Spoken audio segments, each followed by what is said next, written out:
Hello friends, welcome to Namdeep Academy's UPSC test series. Today we'll be discussing a paper on science and technology. So I'll start straight away. So the first question is, a person sitting in a moving car may be pushed forward when the car stops abruptly. Which one of the following laws, principles explains this scenario? Now you see the initial questions that are given in the test are all based on basic sciences, that if you are reading NCERTs, you'll be in a position to answer these questions. Okay, the first question is about Newton's law. So what you should be knowing here is you should know all the three laws of Newton, and you should know the examples which explain those laws. Now here the situation which they have given actually explains the law of inertia. Okay, and the law of inertia is nothing but the law of Newton's law, first law of motion. So your answer here has to be 1. But just don't rely on knowing the answer, but you should know all the three laws of Newton here, because most of the time they'll ask you which law is this. If not laws Newton's first law of motion, they'll ask you law of inertia also, right? So this way you should know the answers. Then the second question, with respect to day-to-day observations in general science, consider the following statements. Now this question is on acids and base, again a very basic question.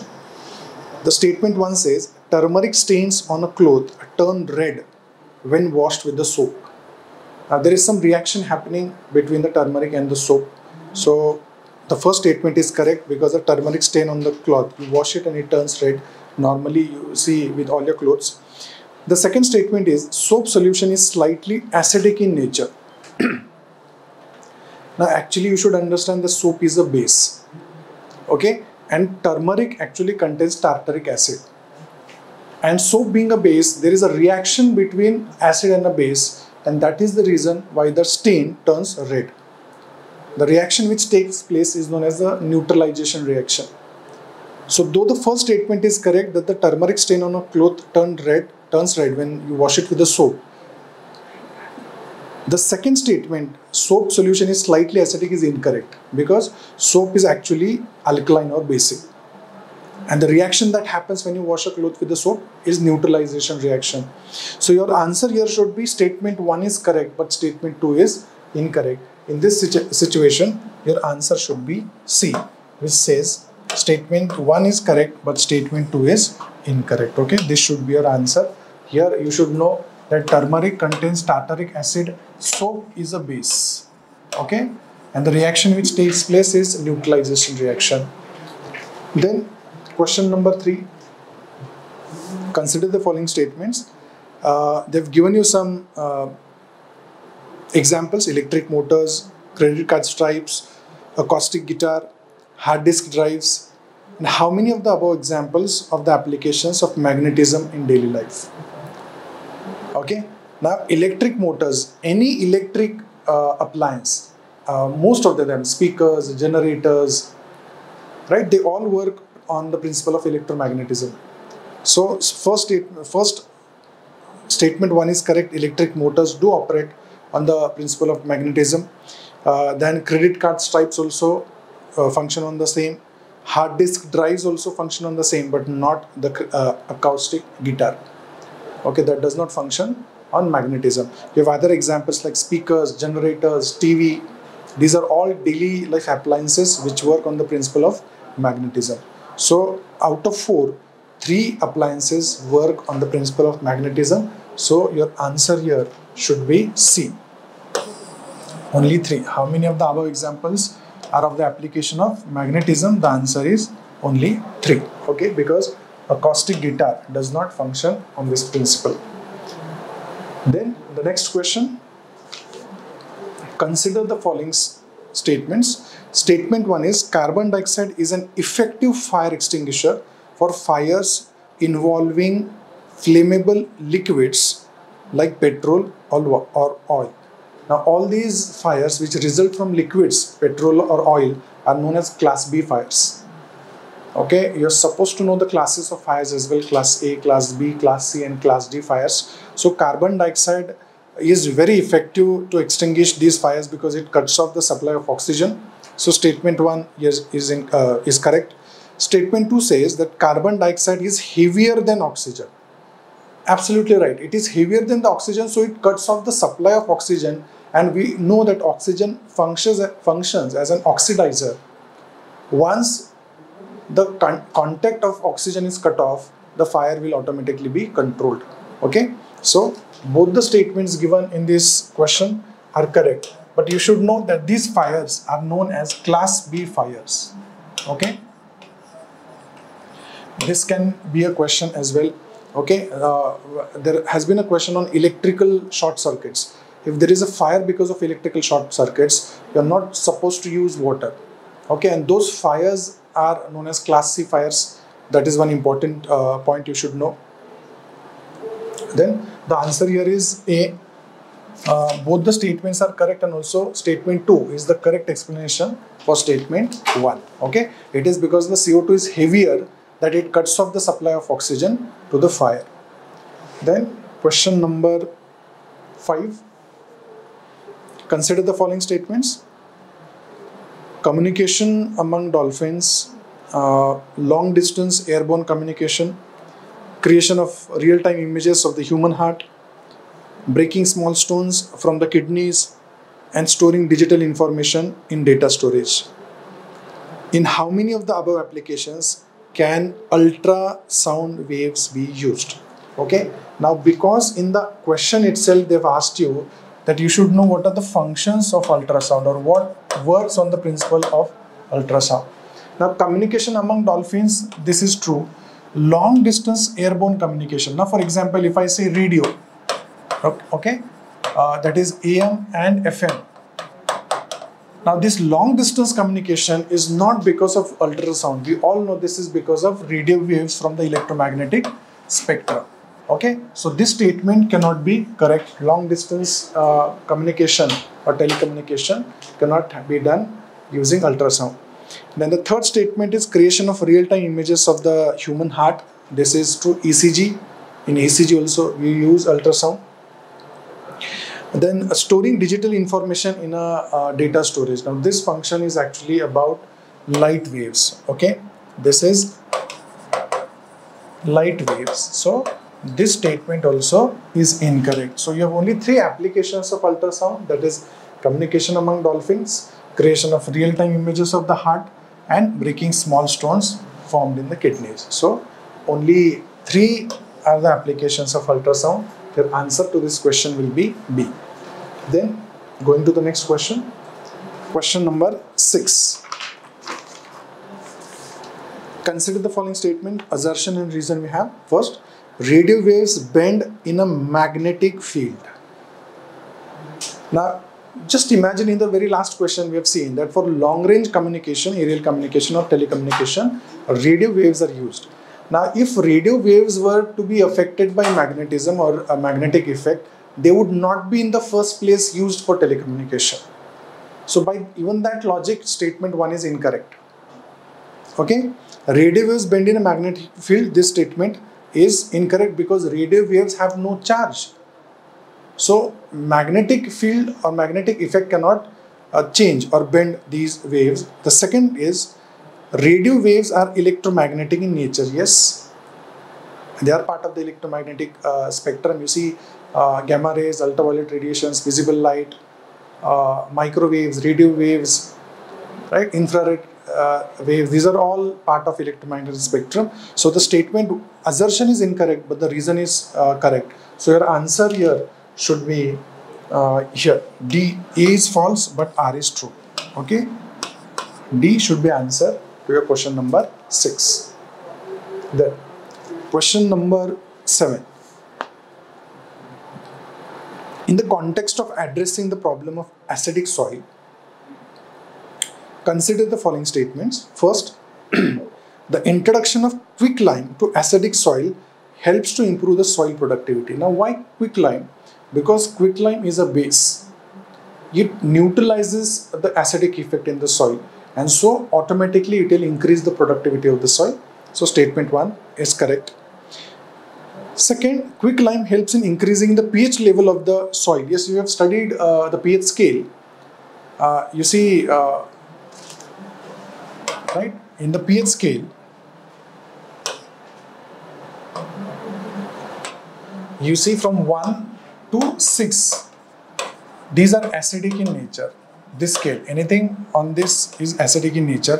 7 is neutral, and then 8 onwards up to 14, you see they are all basic. Okay.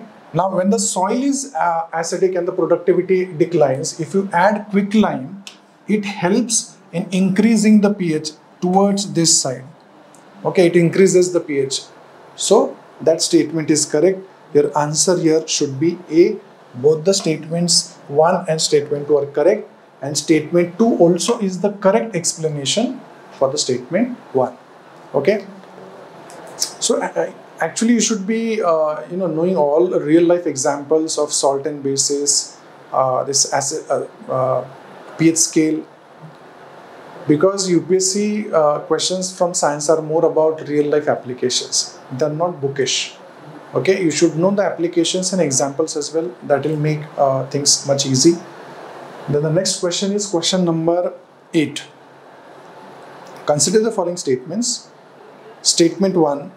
Exposure of a copper vessel to moist air for a long time results in the formation of green coating on its surface. That's right. Now why does this happen? Because some chemical change is happening. That is what we call it rusting. Rusting is nothing but a chemical change. Statement 2 says, copper is highly susceptible to the growth of microscopic green algae caused by moisture in the air. Now this statement is not true, because rusting is nothing but a chemical change.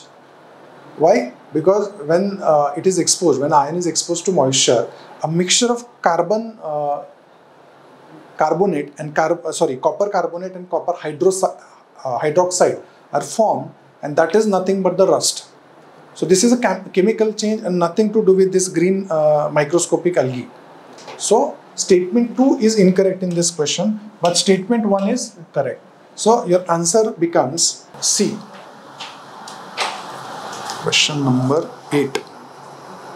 Statement 1 is correct, but statement 2 is incorrect. Okay, this is not your answer. Why? Because it is not caused by green algae, and it is a chemical change. Whenever iron is exposed to air or moisture, it results into rusting. So rusting is nothing but copper hydroxide or copper carbonate. Similarly, when silver is exposed, it turns black. You may have this question as well. Okay. Then question number 9. What is the reason for non-metals to be a bad conductor of electricity? Okay. Now, for any metal to be a conductor, good conductor, what is the basic requirement? That there should be free flow of electrons. Okay. What is the basic requirement? There should be free flow of electrons. What is current flowing through a wire is nothing but free flow of electrons. So, any material which allows free flow of electrons will conduct heat and electricity. Now, non-metals do not conduct heat and electricity because it has to do something with the movement of electrons in it. Now, let's go through the options. High melting point at normal temperature cannot be the reason. Excessive free protons? No. Absence of readily available free electrons? Yes. Low resistance to external factors? No. Availability of free electrons is the issue, or that is your answer. Okay, flow of current is nothing but free flow of electrons. So metals are good conductor of heat and electricity, but not the non-metals. So your answer here should be C. Question number 10. In the context of subatomic particles, consider the following statements regarding neutrons. Neutrons has been an important question with UPSC ever since there have been research going on about this. So these are the subatomic particles. These subatomic particles are present in the nucleus of all the elements. This statement is correct. These are composed of another elementary particles known as quarks. This is also correct. These can be produced when cosmic rays collide with nuclei in the Earth's atmosphere. And the fourth, these cannot exist outside the nucleus of the atom in a free state. Now, statement 4 is obviously incorrect. They can actually exist outside the nucleus as well. Okay. So in this question, only the statement 1 and statement 2 stand correct. The other statements are incorrect. So your answer to this question will be B, that is only 2 statements are correct. Okay. Question number 11. Sound waves have different frequencies ranging from high to low. In this context, consider the following statements. Now, if you know the audible range for humans, you can answer this question. Infrasonic sound and ultrasonic sound. Now, the first statement says infrasonic sound, sound which has frequency less than 20 hertz is known as infrasonic sound. Okay, infrasonic sound produced by natural sources such as volcanoes cannot be heard by humans. Obviously, they cannot hear this. Why? Because normal audible range is 20 hertz to 20,000 hertz or 20 hertz to 20 kilohertz. So any sound which is lower than this range or higher than this range is not audible to human beings. So I can put it in other words, infrasound and ultrasonic sound are not audible to human beings. Okay, the first statement here is correct. Second, the audible range of sound for human beings extends from 20 hertz to 20,000 hertz. This statement is true, right? Or they can even say 20 hertz to 20 kilohertz. Anyway, this statement would be true. Okay, so in this question, both the statements are correct, and statement 2 actually gives us the reason why humans cannot hear infrasonic sound. So your answer should be A, that both the statements are correct and statement 2 is the correct explanation to statement 1. Then question number 12. This is regarding sonar, and we have had repeated questions on sonar. Sound navigation and ranging, consider the following statements. Sonar utilizes echoes at certain sea depths and identifies the presence of underwater objects. Absolutely true. It is used to measure or calculate the depth of underwater objects. Then the Navy employs sonar to identify the position of enemy submarines. This statement is also true because actually sonar helps us understand the depth and direction of objects underwater. So this can be used in submarines as well. The third statement, sonar is employed for observing marine life behavior and detecting alterations in underwater environment. Okay, this statement is also true. So how many statements are correct? All the 3 statements in this are correct. Okay, what you're supposed to do is study the applications of sonar. If you know the applications, most of the answers you'll be able to solve. Okay. Then the next question number 13. Okay, consider the following statements regarding rusting of iron. We have just seen rusting of iron. The first statement says the presence of oxygen is essential for rusting of iron. Absolutely yes, because it is a redox reaction. So presence of oxygen has to be there. Okay, and actually we say that iron rusts when it is exposed to air or moisture. Okay, it is because the presence of oxygen. Okay, and the second statement says galvanization of iron with zinc helps prevent rusting of iron. What is galvanizing? It is nothing but applying a protective coat over the iron. So this is one way of how to protect metals, iron from rusting. So galvanizing point is also true. The third, salt water accelerates the process of rusting of metal. Okay. Now actually, for example, any metal in seawater rusts faster. Why? Because we know salts are present in seawater. The ions are responsible for fastening the process of rusting in case of iron. So all the 3 statements in this question are correct. Okay, so especially you should remember this salt water accelerates the process of iron rusting. All the 3 statements given in the question are correct. Okay, so ions that are present in salt water will enhance the process of rusting. So all the 3 statements are correct. Question number 14. Which of the following statement best explains why vaccination is considered a form of passive immunization? Now, what is important here is you should know what is passive immunization and active immunization. Okay? The first statement, if you know the concepts, the answer becomes easy. Now, the first statement says that vaccination introduces antibodies in the body from external sources. Whenever an antibody is introduced from an external source, it is known as passive immunization. Okay, and opposite to this is active immunization. If the antibodies are taken and produced from the body itself, it is known as active immunization. So when you know that this is an answer, actually there is no need reading anything that is given below. Okay, vaccinations are derived from weak and dead antigens. No, these are actually antibodies. Okay. Then the second question, immunity build. Statement C, immunity build up from vaccination lasts more than 1 month. It lasts actually only for a few weeks. The immunity developed through vaccination typically takes about a week to become effective.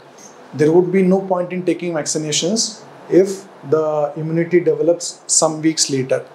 Immunity develops immediately. Okay, so all these three statements are incorrect. Statement A should be your answer. Then, question number 15. Some disorders are given, chromosomal disorders, and characteristic features are given here. Okay. Now, first, sickle cell anemia, abnormal shape of red blood cells. This is true. Then Down syndrome, complete absence of certain chromosomes. This statement is incorrect. Why? Because in Down syndromes, what happens is there is instead of chromosome number 21, right? Instead of XY or XX, there is one extra chromosome that is there, and so this results into Down syndrome. So there is no complete absence of certain chromosome. Actually, there is one excess or extra chromosome that results into Down syndrome. Okay, so this is also known as trisomy of 21. On the 21st chromosome, instead of having only 2 chromosomes, that is XY or XX, 1 chromosome is extra, and that is known as trisomy of 21. So this statement here is incorrect. Then thalassemia is low amount of hemoglobin, especially this is hereditary disease and commonly found in females. Then muscular dystrophy, this is mutation in the egg cells of the sperm cells. No, this is again actually inherited disease. Okay, wherein slowly your muscles start going weak. So this statement is also incorrect. They've asked you how many pairs are correctly matched. Only 2 pairs are correctly matched. B should be your answer. Okay. Then going to the next question. Question number 60. This is an application based question and quite simple one. I think they have given you some blood groups here. If the father is B plus and the mother is AB plus, then which of the following blood groups cannot be the blood group of their offsprings? Because there is A and B, A plus is possible, B plus is possible, AB plus is also possible, O plus is not possible. Okay, so your answer should be B. So I said this is logical. You can easily solve your answer by knowing what is given in the question. Okay. Then question number 17. In the context of immune system in humans, consider the following statements regarding B cells and T cells. These are both types of white blood cells, right? Which act as a defense mechanism for the body. The first is beta cells produce antibodies against the attack by pathogens, while T cells themselves do not produce antibodies. This statement is actually true. Now, what the T cells do is they actually destroy those cells which they think, or you can say a virus impacted or affected cells are destroyed by T cells. Now, in the process, they may destroy some healthy cells as well. This is the biggest problem with T cells. Okay. In our bodies, B cells produce antibodies against the attack by pathogens, while T cells themselves do not produce antibodies.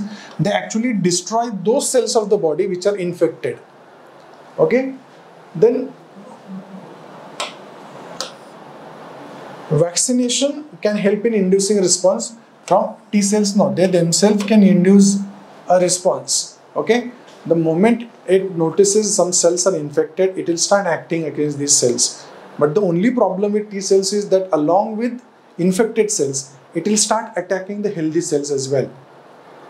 Okay, so only one statement here, statement 1 is correct. So the question is which of the statement above is or are correct? Only statement 1 is correct here. Okay, question number 18. With reference to biology of a multicellular organism, which one of the following statements correctly describes the term acclimatization? Now, even if you know this term as a vocabulary, you'd be in a position to answer the question. Now, let's go to the options. It is a permanent genetic adaptation to environmental changes. When they say permanent, I would first strike it out. Acclimatization is not permanent. It is a reversible and temporary change, right? A reversible and temporary change in the organism to adjust to the environmental changes. This is true. It is a process of introducing new genes. No. It is a mechanism for creating genetic diversity. Also no. So your answer automatically is B.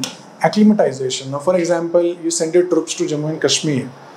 You straight away don't ask them to fight. You first, for a month or two, will let them acclimatize. Let their bodies get used to the climate there. So that is acclimatization, and it is temporary and reversible.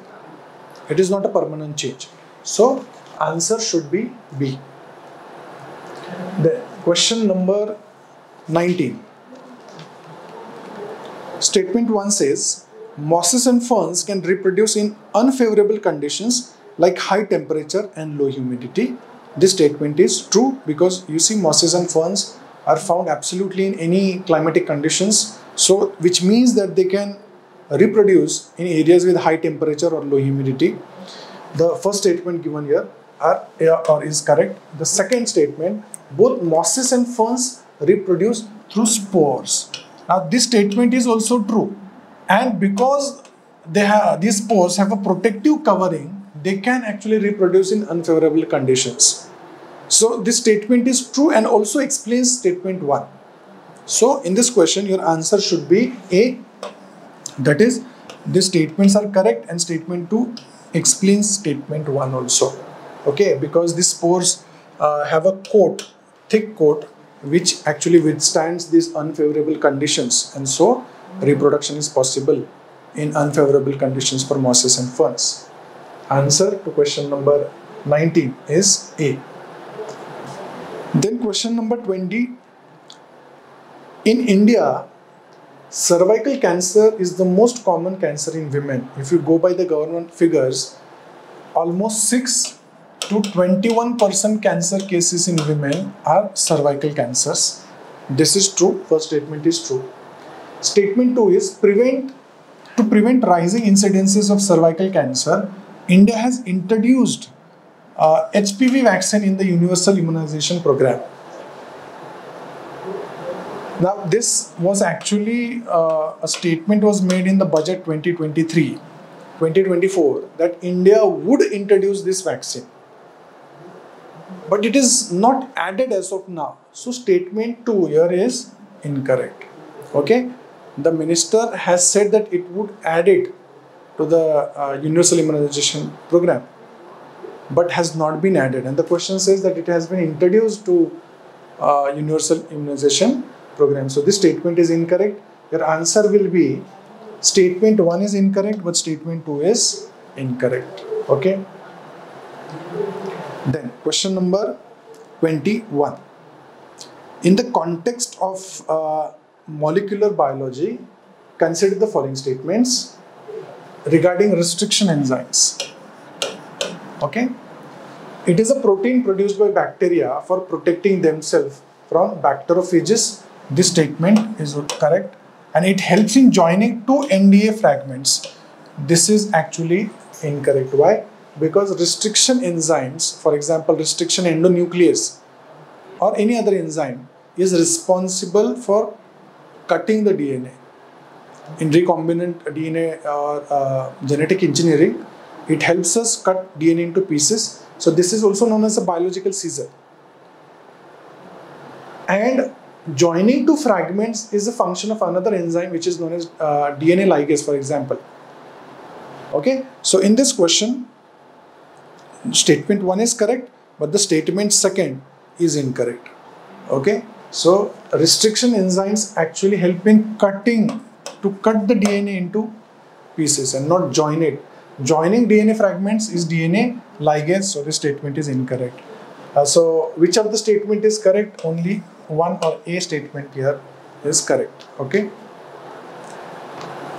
Question number 22. Consider the following statements regarding differences between a plant cell and an animal cell. I think this is the most common, the most simple question you can have, right? Because every NCERT book will classify the animal and plant cell. Okay. The first statement, unlike the plant cell, animal cells do not have the cell walls. This is correct. Unlike the plant cells, animal cells do not have vacuoles.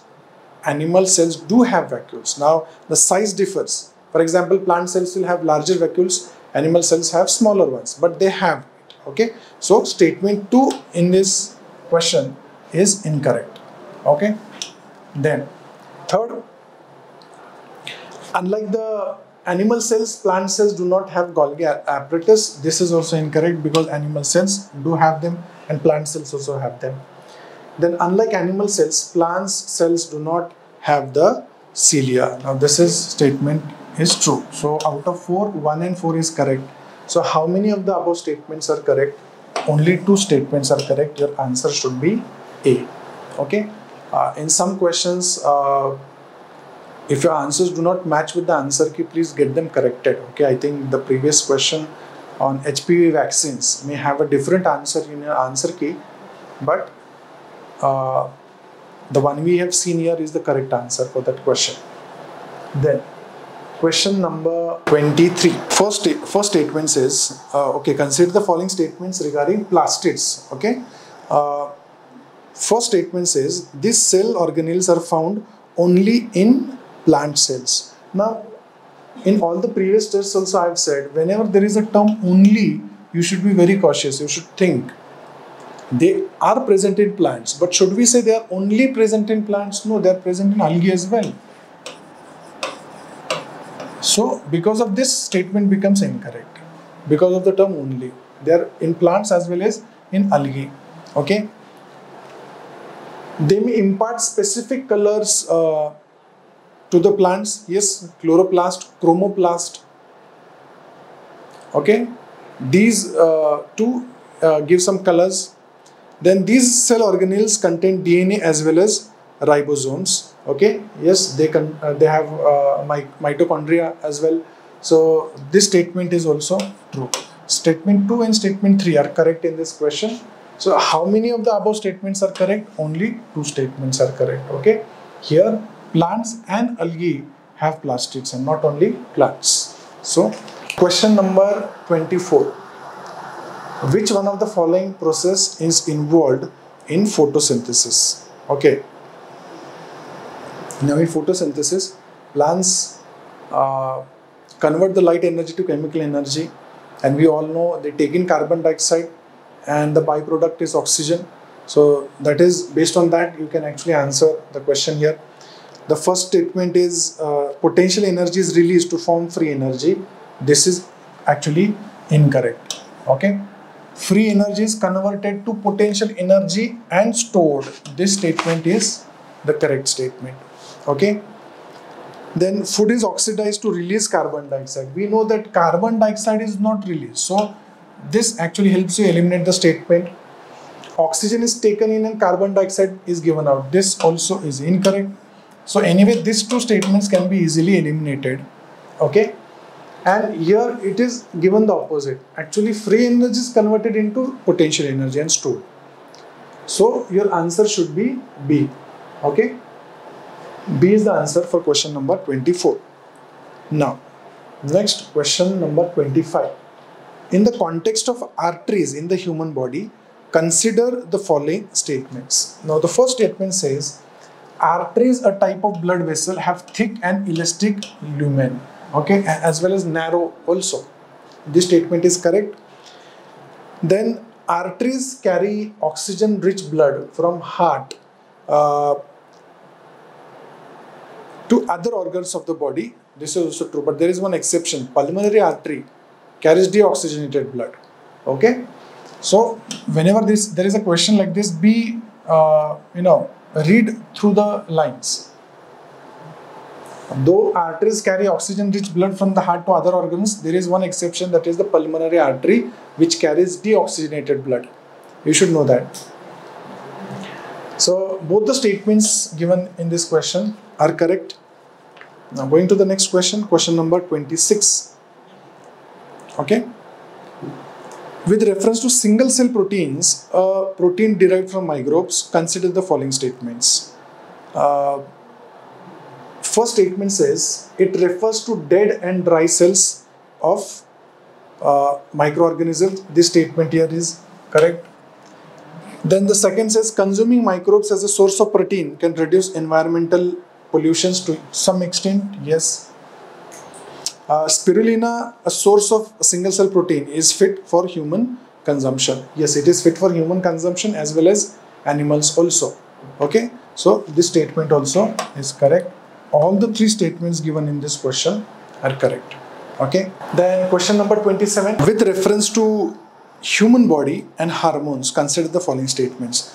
Now, if you know all the glands and hormones released by them, this question would be easy.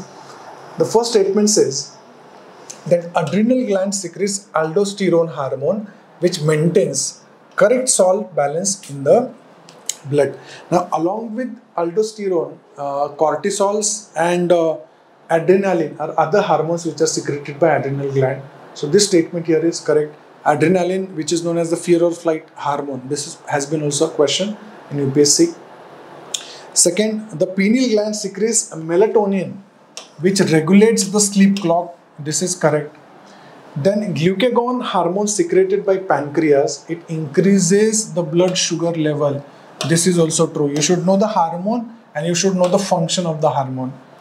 Then parathyroid gland releases thyroxine hormone, which regulates the body metabolism. Now this is incorrect. Why? Now hormone here is correct, but metabolism of the body is regulated by thyroid gland, right? Not parathyroid gland. So this statement here is incorrect. So they've asked you how many of the above statements are correct.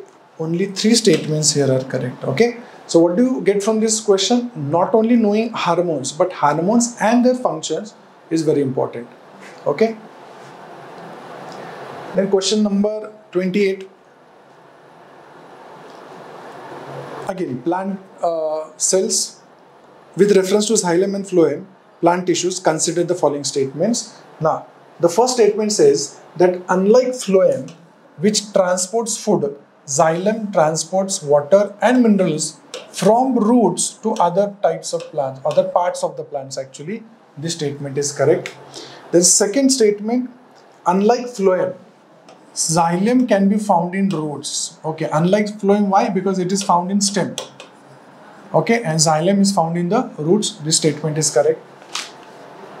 Statement 3, unlike phloem, transportation of materials by xylem tissue is bidirectional. Now this is incorrect because movement of material by xylem is from roots towards the leaves. So it is not bidirectional. It does not come down again through xylem. So this statement is incorrect. So transportation of materials by phloem is bidirectional, and by xylem it is unidirectional. So statement 3 in this question is incorrect. Okay. So they've asked you how many of the statements are incorrect. What happens in the exams is many of the time, see, in a series you have questions which of the following statements are correct, and suddenly you have one question which reads which of the following is incorrect, and many students do not focus on this. Even by knowing the answer, solving it correctly, you might go wrong just because not reading this. Okay, so be very cautious. Every question should have a new beginning. Don't continue that thought. Okay, sometimes we overlook these words and we go wrong in solving the questions. And question number 29, prokaryote and eukaryotes. Again, a very simple question. We all know prokaryotes are very basic cells, and eukaryotes are a bit advanced developed cells. Okay, these are also known as primitive cells with no nucleus or other bodies. Now the first statement, eukaryote cells have no mitochondria, whereas prokaryote cells has. Now I just said that they are primitive cells, so this cannot be possible. Okay, they have interchanged, so the statement is wrong. Then the second, eukaryotic cells have membrane-bound organelles. Yes, they have membrane-bound organelles, whereas prokaryotes cells have no membrane enclosed organelles. This statement is true. Statement 3, unlike prokaryotes, eukaryotes include only multicellular organism. Now they say only is a problem, because in multicellular you have plant, right? You have animals. Now this is here correct, but you also have some unicellular organisms which are eukaryotes, for example protozoa. Though they are unicellular, they are eukaryotic types. So statement 3 here is incorrect. Okay, so how many statements in this question are correct? Only one, that is statement 2 is correct. So A should be your answer. In question number 30, consider the following statements regarding lysosomes, membrane-bound organelles found in animals. Statement 1 says that lysosomes are known as suicide bags of a cell. Now this statement is true. In any book you'll find this, that lysosomes are known as a suicide bags. This statement is true. The second statement reads that lysosomes break down microorganisms and cellular debris entering into cells. Okay, they work as disposal systems of the body. Okay, this statement actually is correct, but this is not the reason why they are known as suicide bags. Now why are they known as suicide bags? Because sometimes the digestive enzymes which they break down will sometimes damage the lysosomes, so they are known as suicide bags. So though statement 1 and statement 2 is also correct, this is not the explanation to this. So your answer would be B, that both the statements are correct, but it is not the explanation. Okay. Then question number 31. Which one of the following is considered as the fourth dimension of printing? We have had questions on 3D printing, right? You must have studied 3D printing. Now when one more dimension is added to it, especially the time dimension, it is known as 4D printing.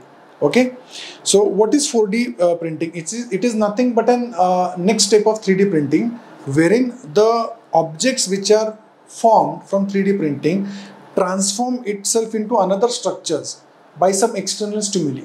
Now it can be energy, some temperature, or any other stimuli. They change the form, and they change the form with time. So time is the fourth dimension here. Okay. Now this is playing a very important role in manufacturing sectors. Okay. Imagine in medical sectors as well. You develop a particular thing which can change its shape and get adjusted to according to requirements. For example, your tooth caps. With 3D printing, you can manufacture tooth caps, but imagine they changing their shape and form over time to fit exactly over a tooth. That is 4D printing. Okay, so the fourth dimension in this 4D printing is nothing but time. Okay, then question number 32. Consider the following statements with reference to START program. Okay, now you have you can easily find out mistakes in this question or statements. Now the first, it was launched by Ministry of, if you know the name, you will get your answer, Space Science and Technology Awareness Program. Why will Ministry of Skill Development start a space science program? So this statement is automatically incorrect, because it was launched by ISRO, not by any ministry. Then both the postgraduates and undergraduate students of physical science and technology are eligible to this. Yes, undergraduate, last year students of undergraduate programs are also eligible to this program. So this statement is correct. And students will be trained online by scientists at the National Aeronautics and Space. Now, if it is launched by ISRO, why will NASA train them? It should be ISRO who is training them. And why has this program been started? To attract youth to the field of science, space science.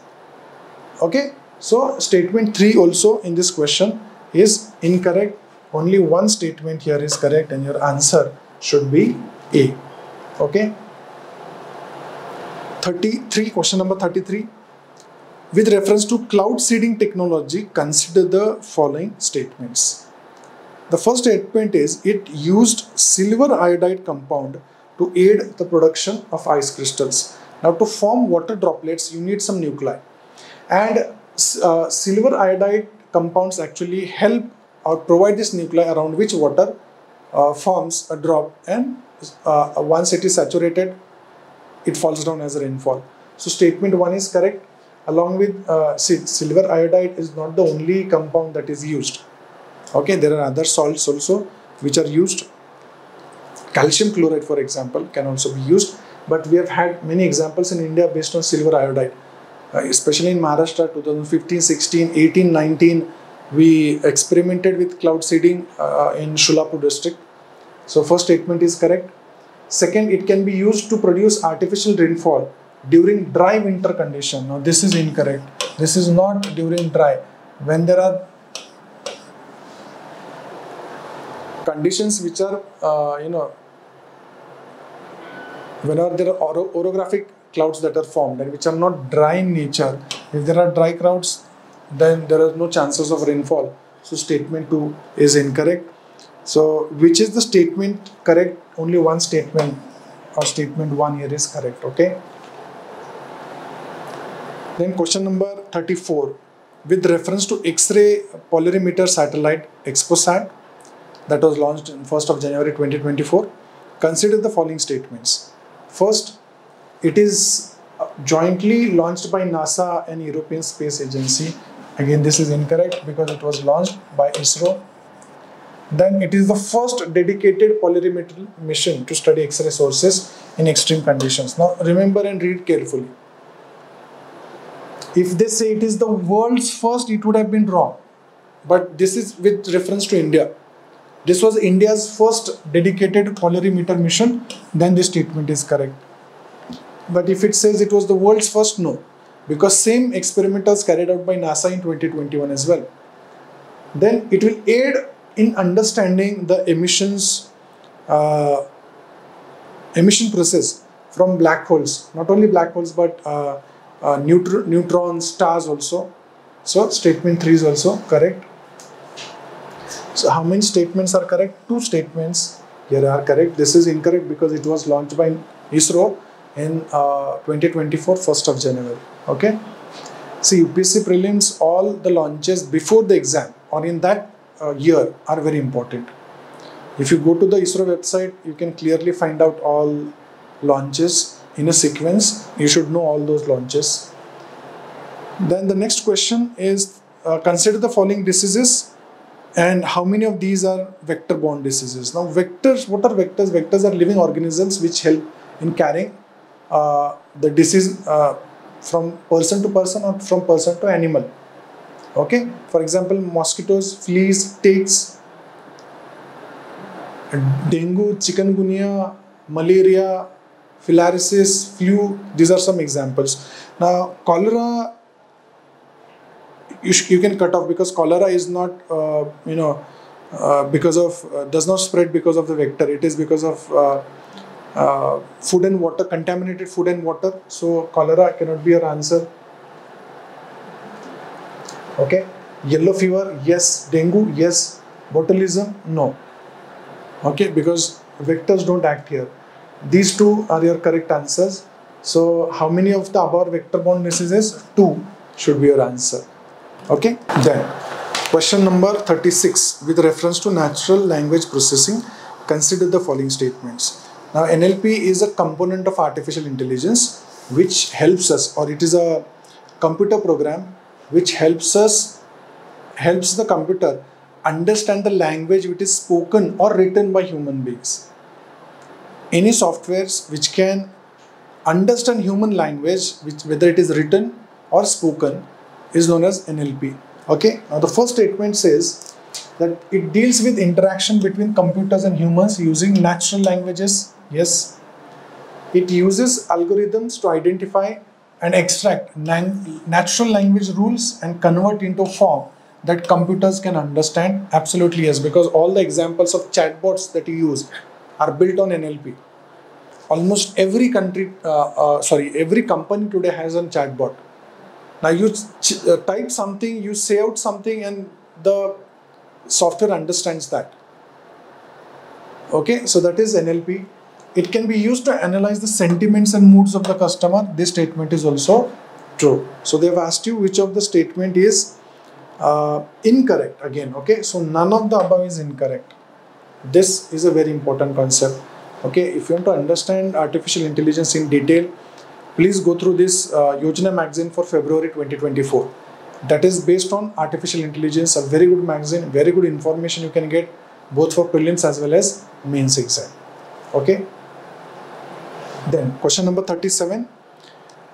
Scientists and legal professionals across the world increasingly utilize DNA fingerprinting technology for diverse purposes. In this context, consider the following statements. Okay, this technology was developed in 1984 by Alex Jeffrey. In India, it was Lalji Singh in the late 90s or late 80s, and early 90s when he developed this technology of DNA fingerprinting. Okay, so even before going to the questions, we have a lot of examples wherein they have used it in forensics. Ben Singh assassination, Rajiv Gandhi assassination. Okay. Very famous criminal cases also we have been using DNA fingerprinting. So what are the applications of DNA fingerprinting? To identify the parent of a child? Yes, possible. To successfully transplant human organs. Now this, if you know the genetic makeup, this can actually be helped. To transfer genes from animals to plants. Now this is not what DNA fingerprinting can actually do, or what the purpose of this is. The diagnose genetic diseases, this is also correct. So out of these, 3 statements are correct and your answer should be C. Okay. Remember the persons behind this technology. In India, it is Lalji Singh. He is known as the father of Indian DNA fingerprinting, and it is Alex Jeffrey who first actually came up with this technology. Okay. Now, question number 38. Consider the following statements in context of satellites and different orbits. Okay. Now the first statement says low Earth orbit satellite always orbit along the Earth's equator. Now see, if this is the Earth and this is the equator, low Earth orbits are orbits which are close to the Earth, and all the satellites which are launched in the low Earth orbit are polar satellites at this orbit. So they actually orbit over the poles and not the equator. So this statement is incorrect. Polar orbiting satellites sense only the polar region of the Earth. Now, why is it that only they'll sense this? They'll sense all this region of the Earth. Okay, so this statement is also incorrect. Then all geostationary orbits are geosynchronous, while the vice versa is not true. Very important statement. If you don't understand it, mark it up for now. Okay, satellites in the low Earth orbit have a lower orbital speed and then the ones in the higher orbit. This is incorrect. Why? Because satellites in the lower orbit have a speed of 7.8 kilometers per second. The lower the orbit, higher will be the orbital speed because of the gravitational pull of the Earth. Whereas the speed of the satellites in the geostationary orbit or geosynchronous orbit is 3 kilometers per second. Again, the reason is gravity of the Earth. Okay, so this statement is incorrect. But this statement, remember, geostationary orbits are geosynchronous. What are geostationary orbits? Now, if this is the Earth, this is the equator, this orbit is known as geostationary, and this with little inclination is known as geosynchronous orbit. So all the geostationary orbits are geosynchronous. Why? Because they synchronize with the rotational speed of the Earth. To complete one revolution around the Earth, the time taken is 23 hours, 56 minutes and 4 seconds. And so satellite launched into geostationary orbit seem to be stationary or stable. Okay, so all geostationary orbits are geosynchronous, but all geosynchronous satellites cannot be geostationary Because geostationary satellites orbit exactly above the equator with zero inclination. Okay, so geostationary orbits can be geosynchronous, but geosynchronous orbits cannot be geostationary. So statement 3 is correct here. How many of the given are correct? Only one statement in this is correct. Okay. Then consider the following statements 39. And how many of the above types are of ART or assisted reproductive technologies? Now, in vitro fertilization, we know, yes, artificial insemination, especially used in animals. Then gamete intrafollicular transfer is one way of assistive reproductive technology. Zygote intrafallopian transfer is also correct. And the intrauterine device is actually a contraceptive method. Okay, so this cannot be your answer. So how many of the above types are assisted? 1, 2, 3 and 4. 4 should be your answer. Okay, because intrauterine device is a contraceptive method and not an ART method. Okay. Then question number 40. Consider the following statements regarding geostationary orbit. Okay. Now the first statement says that satellites in geostationary orbit appear to be stationary over a fixed position. Why? I've told their time period is matched with the Earth's rotation. And so automatically the satellites seem to be stationary because they both are moving with a constant speed with respect to each other. Statement 2 says satellites in geostationary orbit circle Earth above the equator from east to west. Though they orbit the Earth above the equator, not from east to west, it is actually from west to east, so this statement is incorrect. And they are revolving around the Earth in the same way or the same direction as the Earth rotates around itself. So Earth rotates from west to east, not from east to west, and this statement here is incorrect. Okay, so your answer will be statement 1 is correct, but statement 2 is incorrect. Okay. Next question is question number 41. Now this question is about Kessler syndrome. So actually, when whoever knows what Kessler syndrome is, you can straight away go to answer. Kessler syndrome speaks about or talks about space debris. So we can just eliminate the options here. It is not about computer security protocol. It is not. It has nothing to do with environmental science, right?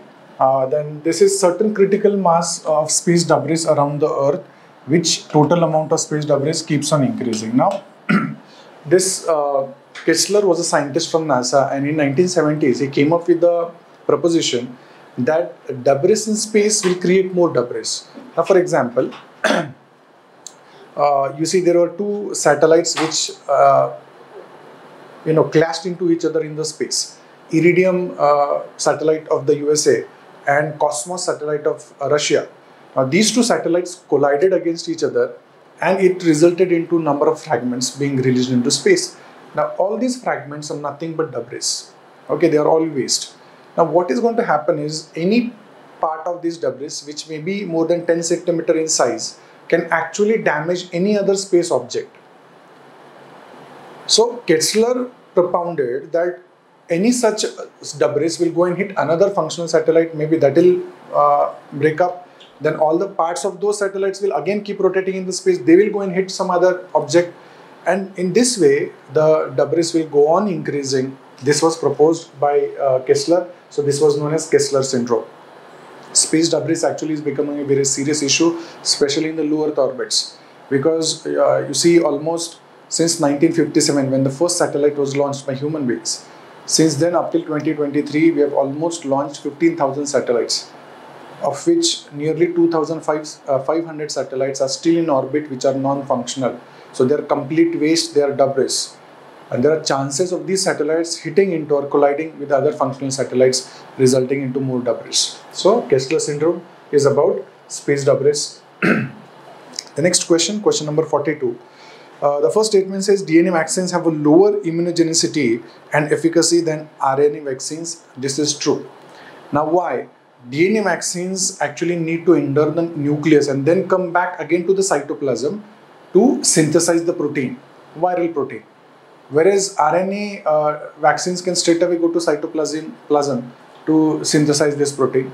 So the first statement here is correct. The second statement says DNA vaccines are more stable. This is very important compared to RNA vaccines and can be stored at room temperature. ZyCoV-D, right? This is a DNA vaccine which was approved by India during the COVID pandemic. Maybe that is the reason why we'll have questions on types of vaccines. Even in UPSC means we've had questions on vaccines. So please understand all the traditional ways of traditional vaccines and some modern vaccines, RNA vaccine, DNA vaccines also. Okay, though both the statements are correct, this is not the explanation of this statement. Okay, so your answer should be that both statement 1 and 2 are correct, but it is not the correct explanation to statement 1. Now, question number 43. With reference to Genetic Engineering Appraisal Committee of India, consider the following statements. Now, the first statement is it is an autonomous body under the Ministry of Consumer Affairs. You can just strike it off because this is an autonomous body under Ministry of Environment, Forest and Climate Change. Okay, established in 1989. Then clearance of GAC is mandatory for environmental release of genetically modified crops. This statement is true. Now, why you may have this question? We have many things in news. DMH Dhara or DMH 11 or Dhara, right? This is genetically modified variety of mustard which has got clearance in India from GAC. Then we have GSC has also given permission for trial of BT brinjal. Okay, so because of these developments, you may have a question on genetically modified crops or Genetic Engineering Appraisal Committee. Now in India, we know that no food crop has been commercially given permission for cultivation, but these two crops are almost in the final stages. A lot of controversy had happened because of this, but this may pass the first stage and we made it commercial in India. So know these crops, know GAC and also the functions of GAC. Know genetically modified crop can come or become commercial in India without the permission of GEAC. Okay, so your answer here should be only statement 2 is correct. Okay, then question number 44. Consider the following statements. The question is, how many of the above given are advantages of lithium-ion batteries over conventional batteries? Okay, we have had so many news where in India we have found reserves of lithium. So this can be a question. Now the first statement reads that it has higher energy density. It is true. It has higher energy density at least twice compared to nickel cadmium batteries. The first statement is true. Then second, it has low discharge rate. This statement is also correct.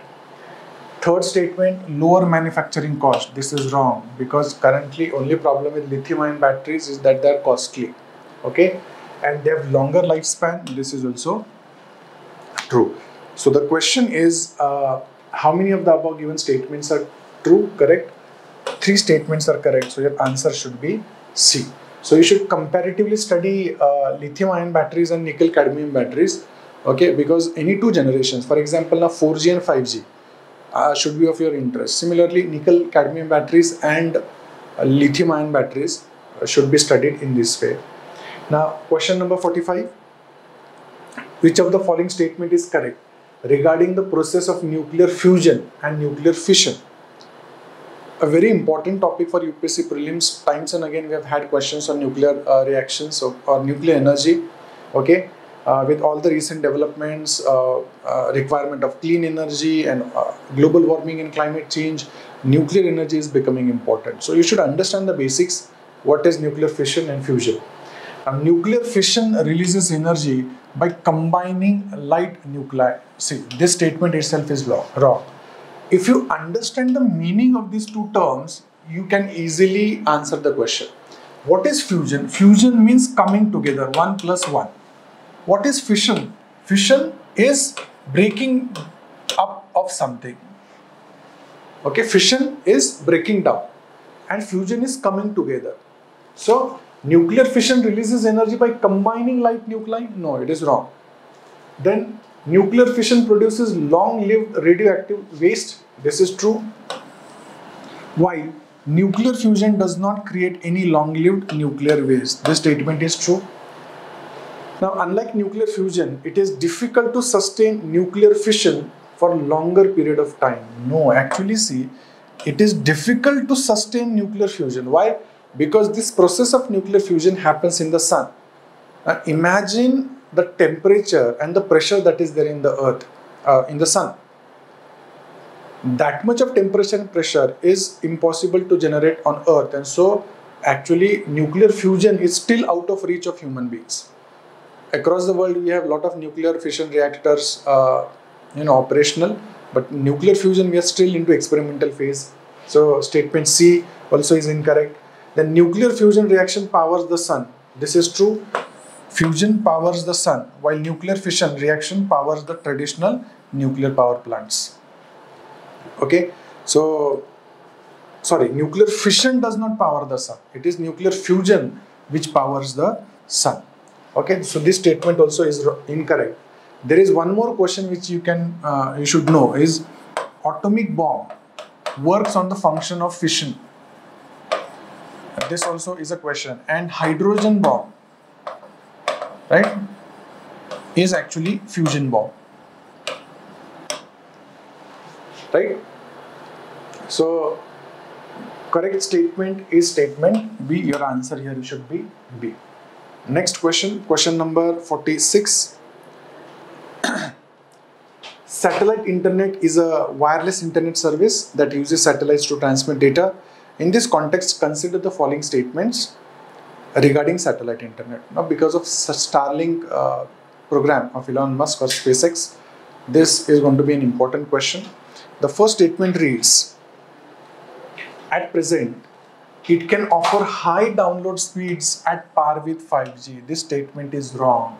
Actually, because of low latency, the speed also that is provided by satellite internet is low. So the first statement is incorrect.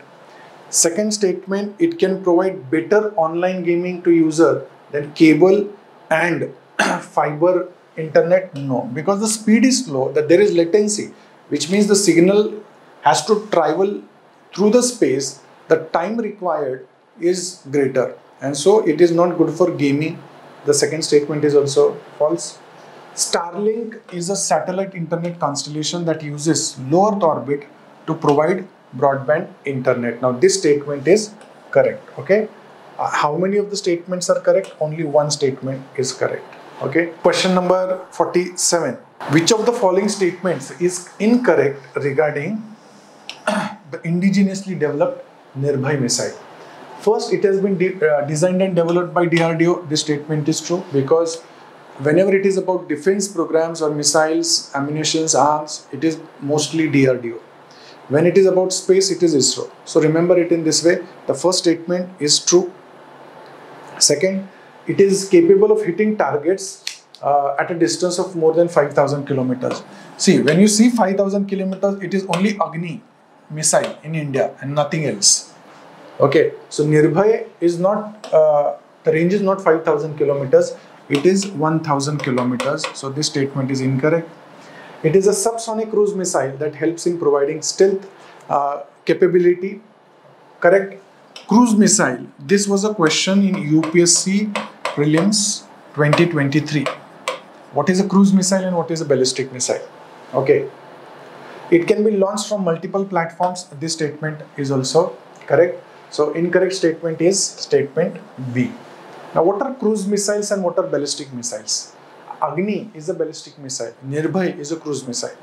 Any missile which can be controlled from launch till the target is known as a cruise missile. They have some guided systems through which we can control the trajectory of the missile. Whereas ballistic missiles are only partially controllable because they go out of the atmosphere and then go and hit the target. So within the atmosphere, they can be controlled. Once they are outside the atmosphere, they are not controlled. Okay? These missiles are known as ballistic missiles. Especially intercontinental missiles are ballistic missiles. Okay? whereas Nirbhay is a subsonic cruise missile which can cruise. Okay, these are also known as treetop missiles. They cannot be detected in the radars because they fly very low to the ground. Right? Question number 48.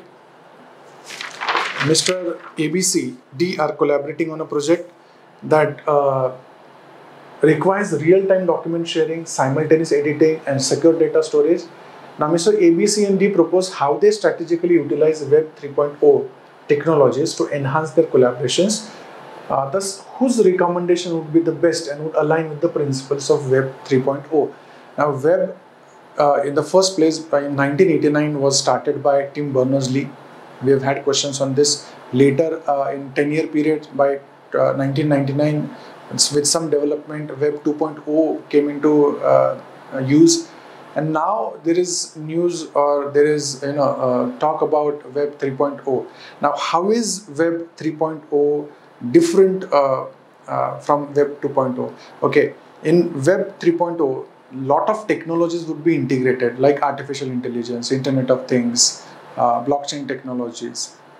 Okay, so the beginning is from 1989, where Tim Berners-Lee not only developed web but also HTML, HTTP, and URL also, which actually run the web, right?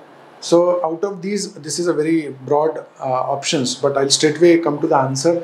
The answer to this question should be C. Mr. C can suggest implementing smart contracts enabling automated execution of predefined activities. This is possible in Web 3.0 because this is going to be decentralized, more open compared to the current web. Now, current web is controlled by multinational companies, Meta, Google. The upcoming Web 3.0 would be more decentralized. Okay, it would be more open web, and it would be great utility for the open users. So your answer here should be C. Okay. Question number 49, with reference to Aditya L1, a space mission of India, which of the following statements are incorrect? Now, Aditya L1 was successful in September 2023. So we have this question. Okay. First, the mission is aimed at studying the solar upper atmospheric chromosphere and coronal dynamics. This is true. If you check the ISRO website, you will find this. If you're reading some private sources, maybe this statement might not be there. But in ISRO website, you will find the statement. The mission is involved the use of GSLV Mark III rocket to travel directly towards Sun. No, this is incorrect. No missile, no payload directly travels to the Sun, Moon, or any other planet. It is placed into different orbits, then orbit raising maneuvers happen, and then finally it is placed into the orbit. We actually used PSLV here, and PSLV C-57 was, to be precise. GSLV launcher was not used. PSLV XL variant C-57 was used. The satellite is positioned in a halo orbit around L1 Lagrange point to provide an unobstructed view of the Sun without any eclipses. This is true. Now you may have a detailed question on Lagrange points also. We have 5 Lagrange points. Now what are Lagrange points? These are the points where the celestial gravitational pull of the two celestial bodies is balanced, and the centrifugal force as well. So there is more stability. Such a point is known as Lagrange point. Now we have launched Aditya L1 at Lagrange point 1, wherein it can observe the Earth, the atmosphere on the Earth without any disturbances. Okay, so just to go through all these 5 Lagrange points that might be important. The mission represents ISRO's second astronomy observatory class mission following Astrostat in 2015. This is right. We have had questions on Astrostat as well. Okay. Then question number 50. Consider the following statements. Statement 1 says maximum density of water is achieved at 4 degrees Celsius. This is true. Why? Because at 0 degrees Celsius there are still some crystals of ice. Okay, and there are air gaps between them because a structure is formed wherein there are empty spaces. Okay, so the density of water is highest at 4 degrees Celsius. This is true. because at 4 degrees Celsius, that cage-like structure starts breaking down. That is very important. Okay. The statement 2 says that specific heat of water is maximum at 4 degrees Celsius. Now, actually, this statement is wrong. Okay. Why? Because specific heat is inversely proportional to the density. Okay, if density is high, then specific heat has to be minimum. So it cannot be maximum. This statement is incorrect. So your answer should be C. Statement 1 is correct, but statement 2 is incorrect. Okay. Then question number 51. With reference to chimeric antigen receptor or CAR T-cell therapy, consider the following statements. Okay. Now this technique was discovered in 2017. It actually involves genetic modifications of T cells. T cells are a type of white blood cells, okay, which help in killing cancer cells in the body. Now the first statement reads that a patient's own cells cannot be used in CAR T-cell therapy. Now this statement is incorrect. Why? Because the cells are taken from the body of the patient itself. The T cells belong to the patient itself. So the first statement is incorrect.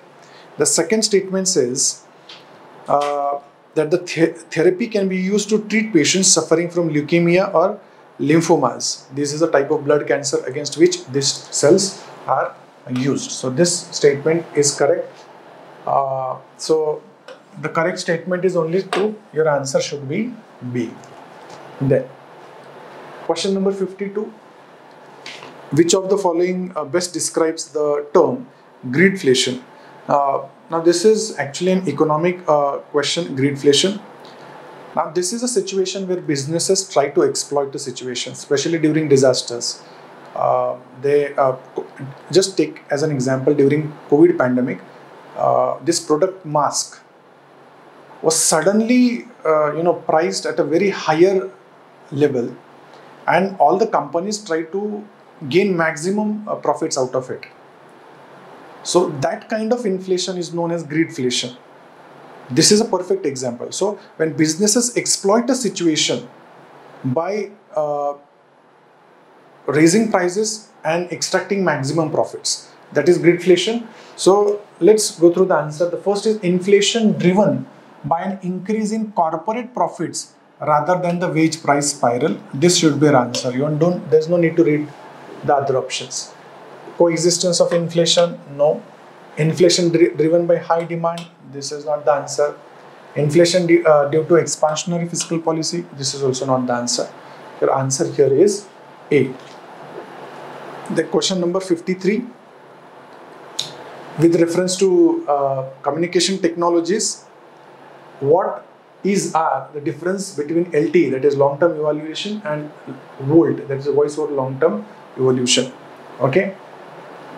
Now, the first statement says LTE is commonly marketed as 3G. This itself is wrong. And VoLTE is commonly marketed as advanced 3G. This is also wrong. Here it should be 4G. Okay. Then the second statement is LTE is data only technology and VoLTE is voice only technology. Whenever there is only, be cautious. Okay. LTE is data only technology is correct. Because you see, when you're using your data and you suddenly get a call, data is cut off. That is LTE technology. What is VoLTE technology? VoLTE technology is actually voice plus data. Okay, so this makes the statement incorrect because VoLTE is not voice only technology, it is voice plus data technology. Okay, so in this question, both the statements are given here are incorrect. So your answer should be D, neither 1 nor 2. Then question number 54, consider the following statements about scramjet engines. We have had a question on scramjet engine before as well. So there are these engines are known as air breathing engines, ramjet, scramjet engines, okay, and they are different from the jet engines, normal jet engines.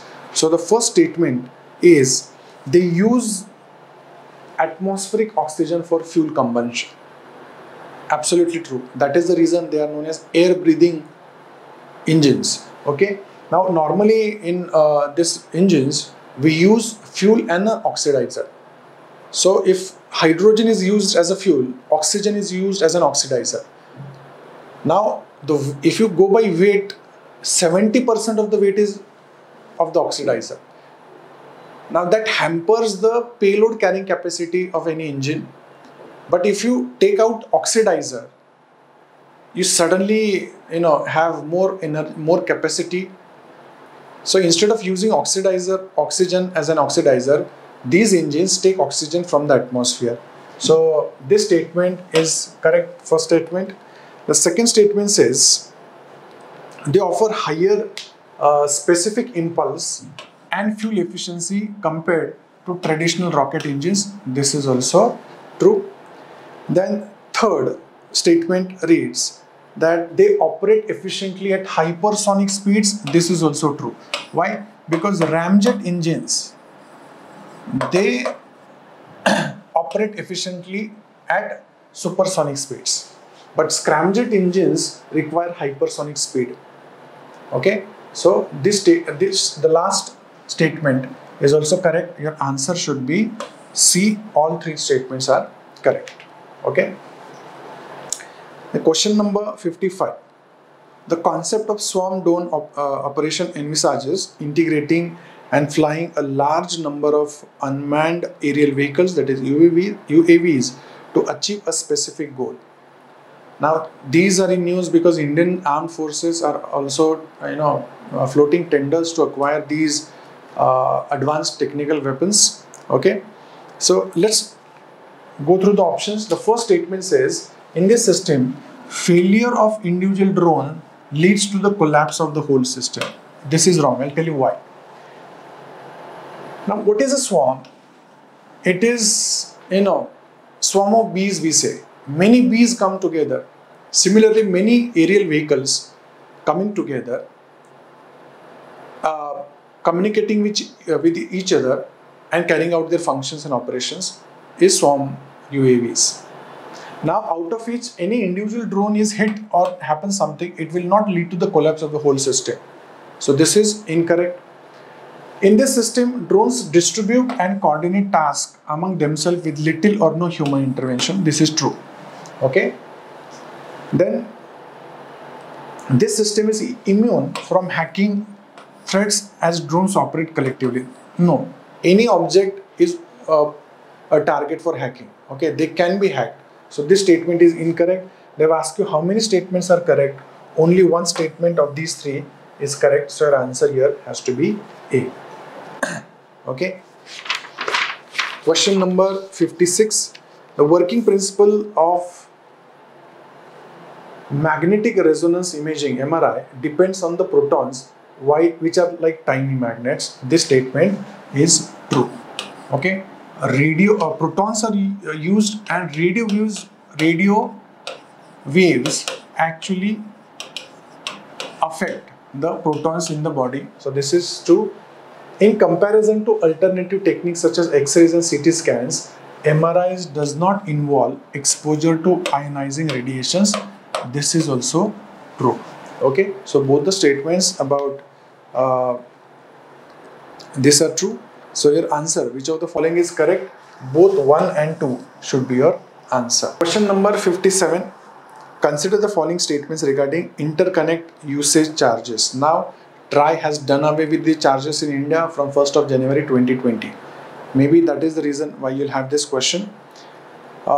First statement reads that IUC's termination charges paid by a telecom service provider for call originating on its network and ending on a different operator's network. This statement is true.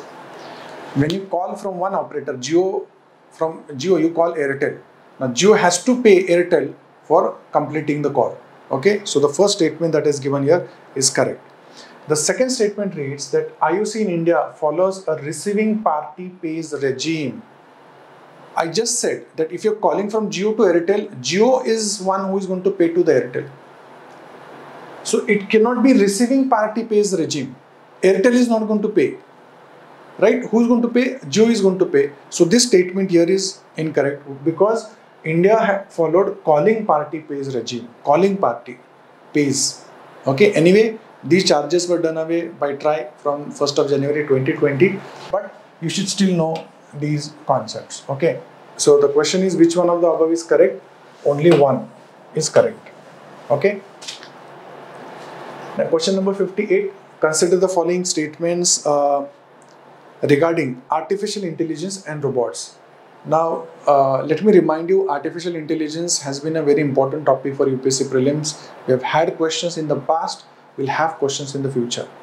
So you're supposed to keep and watch on all chatbots that are being developed. Okay. Now, Ask Disha is a robot of IRCTC with physical presence. This is what makes the statement incorrect. It is a chatbot and has no physical presence. It can help you with your reservations, all your queries regarding reservations, but it is not physically present. It is a chatbot developed by IRCTC. Okay, so the first statement is incorrect. The Indian Railways Catering and Tourism Corporation is a Miniratna Category 1 Central Public Sector Enterprise. This is true. So only statement 2 in this is correct. So Ask Disha is one example. With private sector, you have so many other examples. IPAL for ICICI, then EVA for HDFC Bank, right? SIA for SBI, TIA for Tata Finances. So just remember all these examples of chatbots, okay? And these are all based on natural language processing. We have already seen this question. All those computer programs who can understand written or spoken human language. Okay, so all these chatbots are based on this technology, NLP. Then question number 59. Consider the following statements regarding the speed of sound in different mediums. So the first is among solids, among the three states, solid, liquid and gases, sound travels fastest in the gaseous state. This is incorrect. Sound travels fastest through those medium which has high density. Now solids have higher density, so the speed of sound in solids is greater rather than gases. Now sound travels faster in hot air than in cold air. Now this many people would know, but this is a bit tricky. Now speed of sound in hot air is higher compared to cold air. Okay, so this statement is actually true. Most of the times in our science and NCERT books we read about speed of sound according to the density, but temperature wise also, higher the temperature, higher will be the speed of sound. So statement 2 is correct here.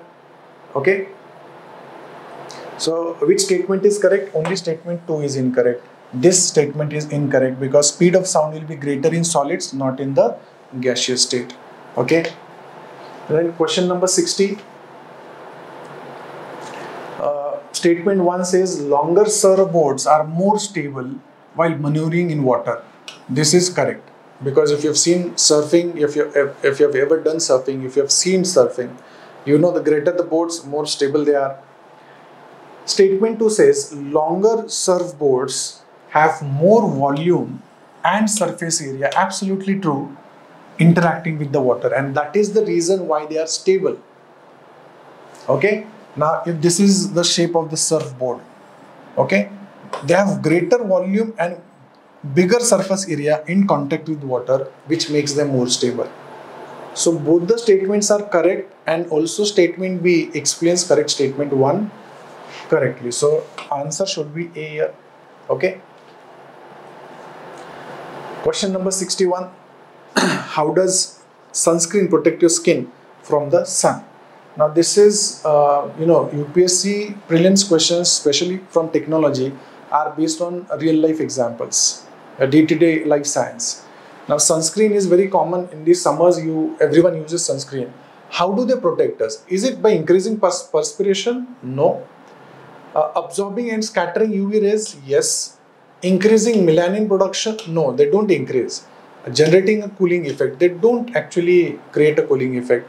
So correct answer here is B. Now melanin also absorbs and scatters UV radiations, but sunscreen does not increase its production. Okay, so correct answer here is B for question number 61. Now question number 62 is actually incorrect. This is a question from polity also in the science and technology test, and also the options and these do not match. So this question is actually incorrect. You can just strike it off. Okay. Question number 63. Consider the following statement. Hydrogenation increases the melting point of fats. This statement is true. It not only increases the melting point, but it also increases the shelf life and protects from rancidity. So the first statement is correct. The hydrogenation process is used to prepare vegetable ghee from vegetable oil. This statement is also true. So which of the following are correct? Both A and B are correct. Okay. These are all the questions from your NCERTs. Okay. So I'm not going into deeper explanations. They are quite clear. If you're reading NCERTs, you know these questions. Then question number 64. Arrange the following metals in decreasing order reactivity. Decreasing order of reactivity. Now we certainly know that potassium is the most reactive metal and sodium is the second most reactive metal. So I know my options would start with 1. So 3 and 4 cannot be my options. Okay. 3 and 4 cannot be my options. It has to be 1 or 2. Now sodium, zinc, iron and mercury. Actually this is the sequence of the reactivity. If you see the reactivity scale, you'll understand this. So your answer is 1, 2, 3 and 4. A is a correct answer. Okay. So look at sodium. This is going to be your hint. Sodium or potassium. Potassium is the most reactive, whereas gold is the least reactive. So remember the most and the least reactive so that it can help you eliminate the options. Then question number 65. Consider the following statements regarding carbon nanotubes. The first statement reads that CNTs can be coated on a cotton yarn of clothes to power wearable devices. This is true. Recently IIT Bombay successfully achieved this. So the first statement is correct. Then CNTs can be useful in carbon capture and storage technology. This is also true. Okay, carbon capture and storage is becoming very important these days because of global warming and climate change. Then the third statement says the easy uptake of CNT in different cells types make them significant in drug and gene delivery. Now these CNTs can easily penetrate a cell. So statement 3 also is correct. In the 4 it says CNTs have no toxic effect, making them most sought in various industries. It says they have no toxic effect. Actually they are toxic. So this statement is incorrect. So how many statements are correct? Only 3 statements given here are correct. Okay. Then question number 66. Now this is a big question. They have given you a scenario where things are operating automatically in a farm, in agricultural setup. And they have asked you which of the best describes, which technology describes this. Okay. So without even reading the question, I know remote sensing cannot be one, machine learning cannot be one. Virtual private network also cannot be one. It has to be Internet of Things. Okay. It has to be Internet of Things. What is Internet of Things? Connecting things to the internet, wherein things start working automatically, operating automatically. So this has a very good application in agriculture sector, especially irrigation. So the answer to this is Internet of Things. Okay. The next question is question number 67. Okay. In context of cybersecurity threats, which of the following best denotes the term smishing? Now, like phishing, smishing is another term which is very important. Now, what is the most important thing in smishing? It is a text message. Sending a text message is the most important thing. Okay. So when you're reading options, look out for all the options wherein a text message is mentioned. First, it is installing the malware in the host's mobile to steal confidential information through email. This cannot be your answer. Installing the malware in the host mobile to steal confidential information through local Wi-Fi network? No. Installing the malware in the host mobile device to steal confidential information through Bluetooth? No. Installing the malware in the host mobile device to steal confidential information through SMS? Yes, this is your answer. Okay, that is known as smishing. So, understand all the terms in cybersecurity: smishing, phishing, what are malwares, what are salami attacks, okay, what is cyberbullying, cyber stalking. We may have these questions more frequently in UPSC prelims exam. So, smishing means SMS. Okay, so remember this. You can easily go to your answer. Then, question number 68. Consider the following statements with reference to Exposat. Now, this satellite was launched by India on 1st of Jan 2024. Okay, by ISRO, PSLV C-57. Whenever ISRO launches, remember the launches also, because those can be important. Now, Exposat is the world's first satellite-based mission dedicated to making X-ray polymetry measurements. This is incorrect. Why? Because of this. It is not world's first, it is India's first. Why not world's first? Because in 2021, NASA had similarly done a mission. Okay, so it is not the world's first X-ray polymeter. Okay, so the first statement is incorrect. POLIX, that is polarimeter instrument in X-rays, which is the main payload, will serve as an X-ray polarimeter. This is true. Then it is placed in a geostationary Earth orbit. This is incorrect. You see, if you understand the orbits properly, you would understand most of the questions by logic. Communication satellites are the only satellites which are launched in high Earth orbit or geostationary orbit. Rest all the Earth observation satellite, remote sensing satellites, experimental satellites, right? Any scientific expeditions are all launched in the low Earth orbit or the polar orbit. So by that logic also, this answer is incorrect. They are not launched at 36,000 of kilometers. So only statement 1 is correct here. Only this statement is correct. So your answer should be A. Only one statement is correct. Then question number 69. ISRO's project Netra aims at what? Again, a very important mission by ISRO, and it is related to what we have seen just before, that is the Kessler syndrome and space debris. Okay, so first, explore planets outside the solar system is not the aim.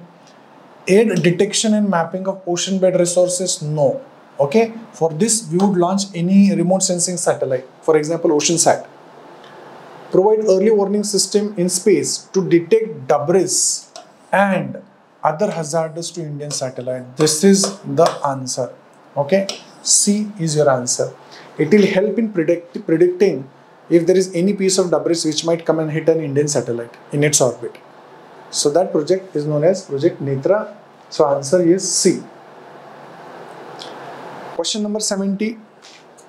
Consider the following statements with reference to the fast breeder reactor. Now, why is fast breeder reactor? Just in the last month, in March 2024, India successfully did a core loading of prototype fast breeder reactor at Kalpakam in Tamil Nadu. A very, very important development for India, because you must have heard of India's 3-stage nuclear program that was propounded by Dr. Homi Bhabha, who is also known as the father of Indian nuclear program. Now, he wanted to use India's thorium reserves in generating nuclear energy. But after 65 years, we are still stuck with stage 1. 1969 was the first time when we started generating power from nuclear power stations at Tarapur in Maharashtra. Now, today we are in 2024. We are still in first stage, that is pressurized heavy water reactors. But we did a very important development of core loading in a prototype fast breeder reactor at Kalpakam in Tamil Nadu. So these fast breeder reactors are important to us from UPSC prelims perspective. Now statement 1 says that fast breeder reactors can help extract 70% more energy than traditional reactors and are safer than traditional reactors. Both the facts are correct. So statement 1 is correct. Statement 2 says the spent fuel from this reactor cannot be fed back into the reactor. Now this is wrong. The very name that they have got, fast breeder reactor, what is breeding? The spent fuel or the byproduct that they produce can be again used as a fuel. Now for example, plutonium-239. Plutonium-239 is a byproduct of India's first stage of nuclear power generation. Now that byproduct is used as a fuel in second stage, which is the fast breeder reactors. Now while using this plutonium-239, along with this we use other isotopes of uranium like uranium-238 or maybe thorium-232, wherein we put a blanket of these isotopes around the core of the reactor, and these isotopes transmute to plutonium-239. So it is clearly seen that fast breeder reactors generate more fuel than they consume. So they are known as fast breeder reactors, and this makes the second statement incorrect. So your answer here would be C, statement 1 is correct, but statement 2 is incorrect. Okay, question number 71. The first, we have already seen a question on passive and active immunity. So the first, with reference to passive immunity, consider the following statements. It is developed in a person after receiving antibodies which are produced by the immune system of another individual. This is passive. In active immunity, the antibodies are taken from the body of the patient itself. First statement is correct. It may be induced naturally or artificially, correct. It provides immediate protection, very important, from a specific disease, and it is more short-lived than active immunity because it may be for some weeks, right, or months, whereas active immunity can be lifelong. So the last statement is also correct. In this question, all the statements given are correct. So your answer should be D. All the 4 are correct. Okay. Then next, consider the following statements again. Type of engines. These are air breathing engines, ramjet and scramjet. Now the first statement says a ramjet is a form of air breathing jet engine that uses the vehicle's forward motion to compress incoming air for combustion. This is the working principle of ramjet engines. So statement 1 is correct here. Then a scramjet is a type of ramjet air breathing jet engine where combustion occurs at supersonic airflow. Now read the question very carefully, because in the previous question I said they operate at hypersonic speeds. That is true, but here it says that scramjet engine, in a scramjet engine, combustion occurs at supersonic airflow. This is also true, but they operate at hypersonic speeds. Okay. So statement 2 is correct here. Statement 3 says ramjet works most efficiently at hypersonic speeds. This is incorrect.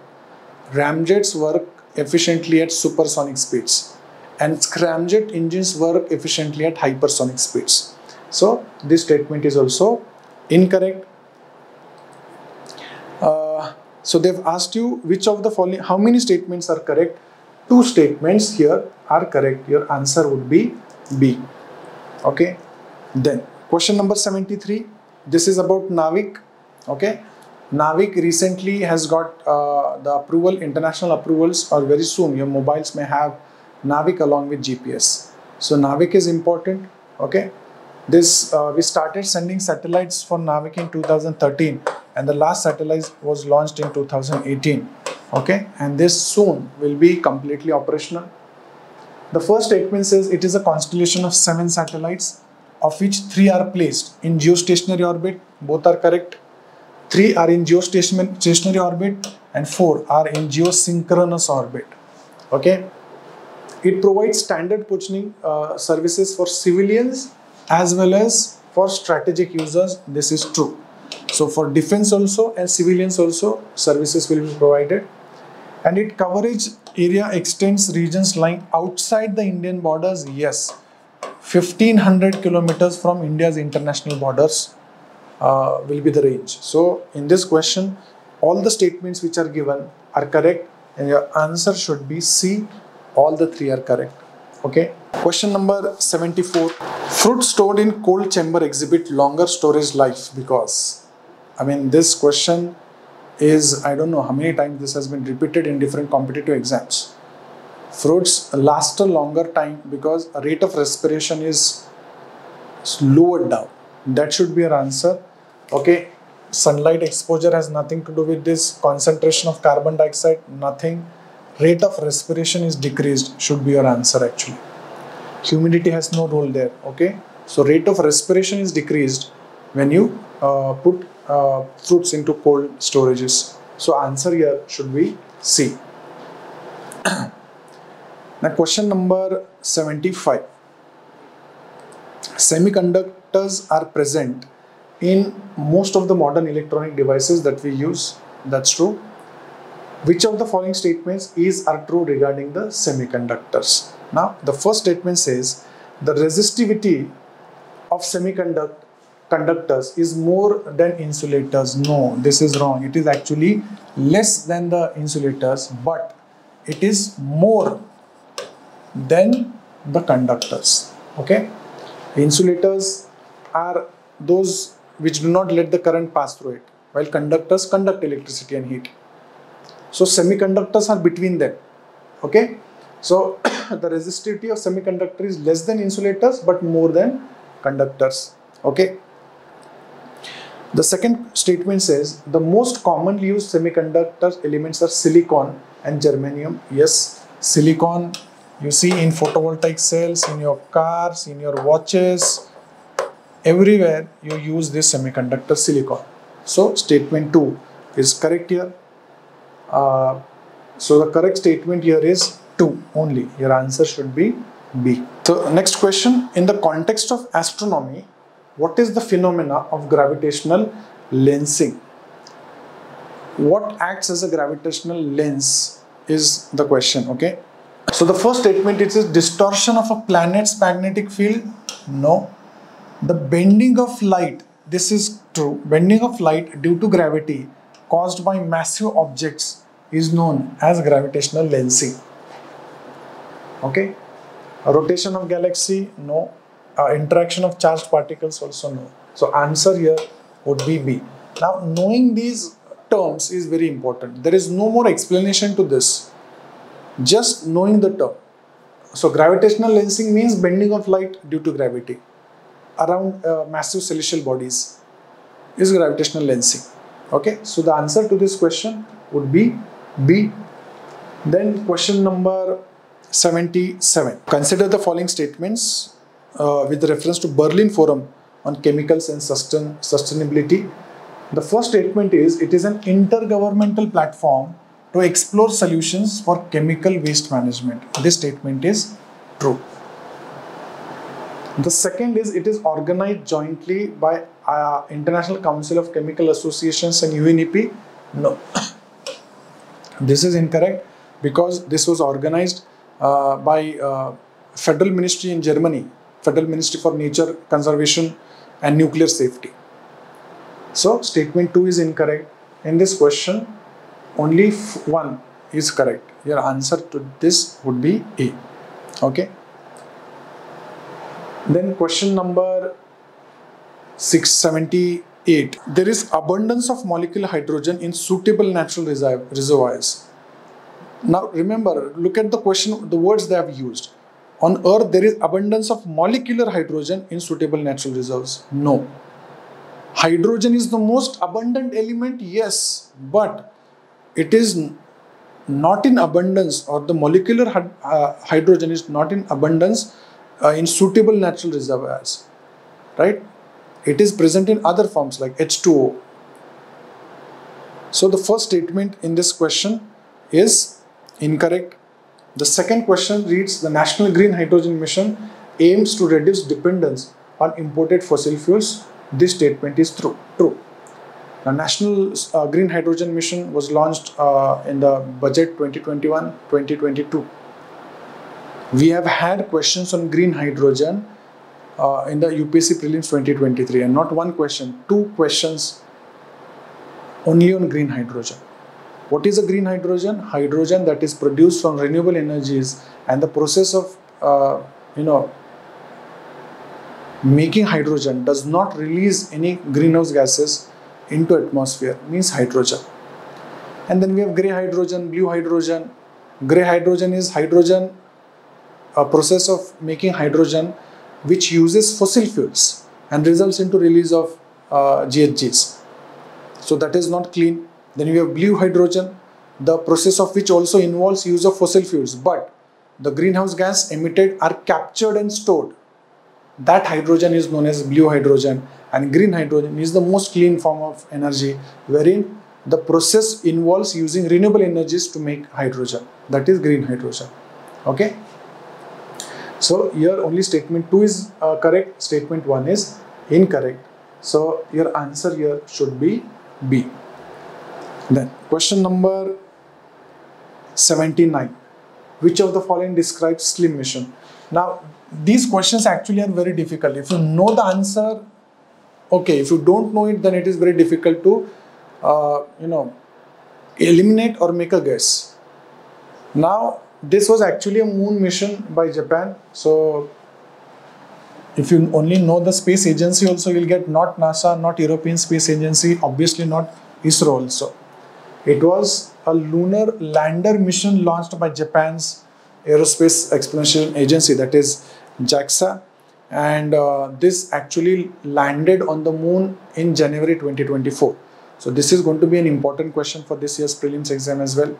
Japan became the 5th country to successfully make soft landing on the moon after USSR, China, USA, China, India, and now Japan. Okay, so the answer here is C. Question number 80. First statement is nano urea increases the availability of nitrogen to crops by more than 80%, resulting in higher nutrient use efficiency. This statement is correct. This nano urea was discovered or produced by IFFCO in India. Now it has got commercial license. It can be sold. This is a very good improvement over urea that we currently use. So there will be 80% more nutrient use efficiency. That is true. The second statement is compared to conventional urea prills, nano urea has less surface area. This is actually incorrect. Nano urea has more surface area, okay, not less surface area. So, and remember, one bottle of 500 ml this nano urea is equal to one bag of traditional urea that we use. Okay, so this can also be a question for you. This would help India in reducing the use of traditional urea by almost 50%. So that is also very important here. So the first statement is correct, but the second statement is incorrect. So your answer to this question should be C. Then question number 81.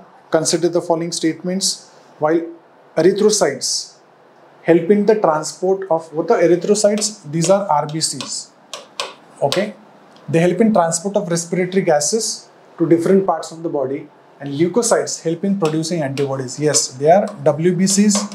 So first statement is correct. Second statement says while low count of erythrocytes leads to anemia, because there will be low hemoglobin, it will lead to anemia, and the low count of leukocytes results in leukopenia, that is a form of blood disease. So this is also correct. Both erythrocytes and leukocytes have hemoglobin. Now this is incorrect. Only RBCs have hemoglobin, not leukocytes. So only two statements in this question are correct. Your answer should be B. Again, an NCERT question, basic science question.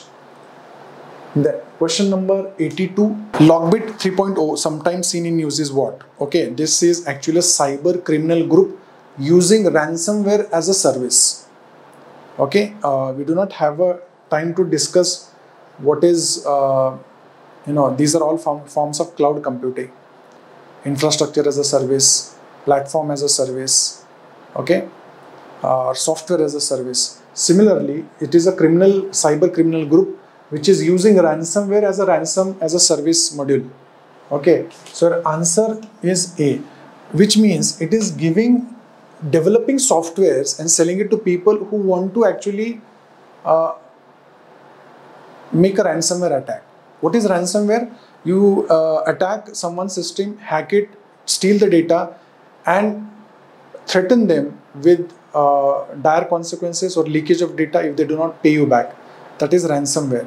Wherein you ask for ransom is ransomware. Okay, so the answer here is ransomware that operates under the model of ransomware as a service. Okay, then next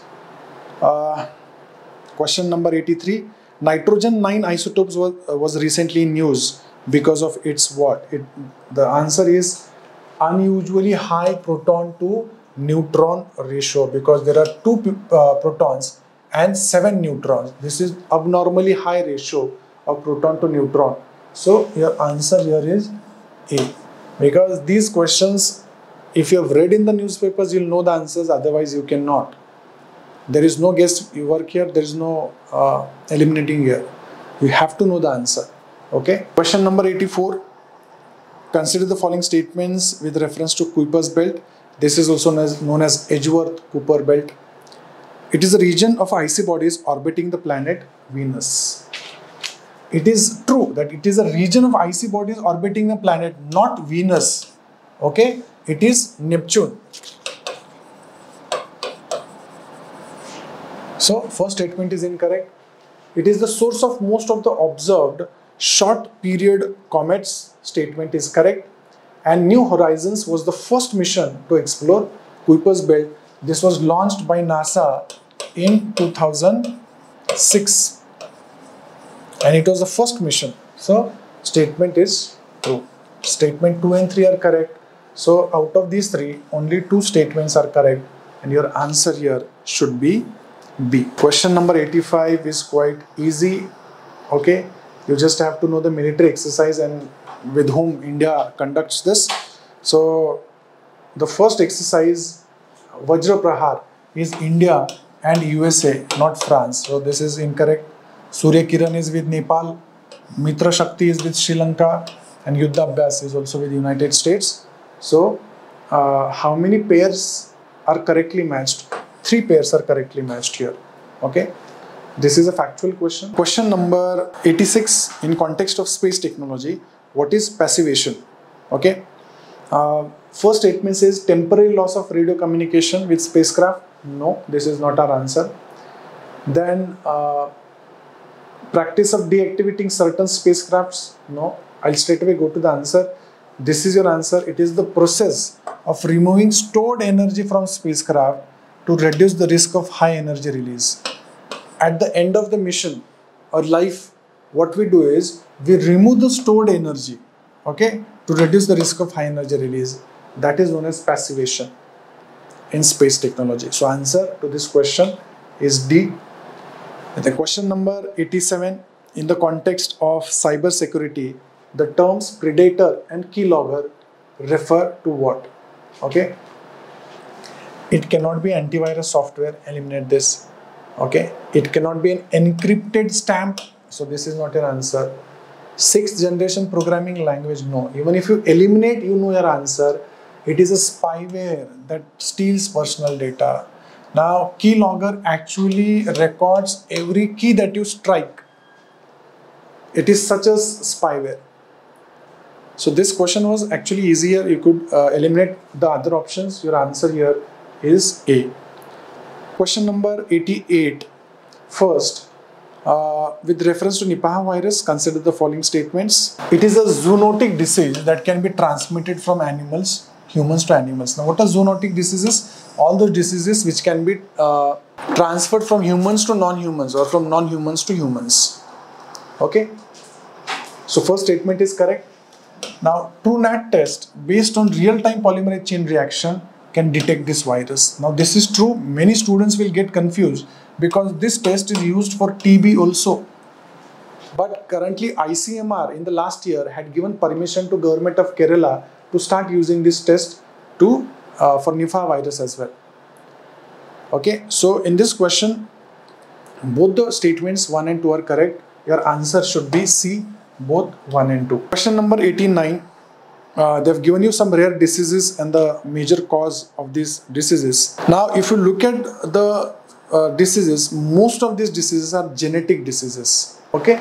Now, for example, trisonemia is also a genetic disease, so no build of fatty substance cannot be your answer. Dravet-Lennox is also a genetic disease. Gaucher's disease is also genetic or hereditary disease. Only Wilson's disease is because of over-accumulation of copper. Only one of these three is true or correctly matched. So your answer is A, that is only one pair is correctly matched. Okay. Again, all these diseases are given in the NCERTs. If you read them, you are in a position to answer these questions. Then question number 90. Consider the following statements regarding noble gases, that is halogens, neon, these are all the noble gases. First statement says that noble gases generally do not react with any elements. Why they do not? This is true because their outer shell completes the valency. So there is they do not react or take part in any chemical reactions. The outer shell of electron is full. So the first statement is correct. Second statement, noble gases exhibit zero valency. Again, the same reason. So second statement also is correct. And it explains statement 1. So your answer should be both statements are correct and statement 2 is the correct explanation for statement 1. Question number 91. Okay, with reference to comets, consider the following statements. Unlike asteroids, which are made of metals and rock material, comets are celestial bodies composed of frozen gases, dust particle and ice. So this statement is correct. They orbit around the sun in elliptical orbits. This is also true. The speed of the comet increases as they come closer to the sun. Any body coming closer to the sun, the speed increases. So this is also true. They are found in the region of Oort cloud at the edge of our solar system. Kuiper's belt or Oort cloud, this is also true. So all the statements about comets are true. Your answer should be D. Then question number 92.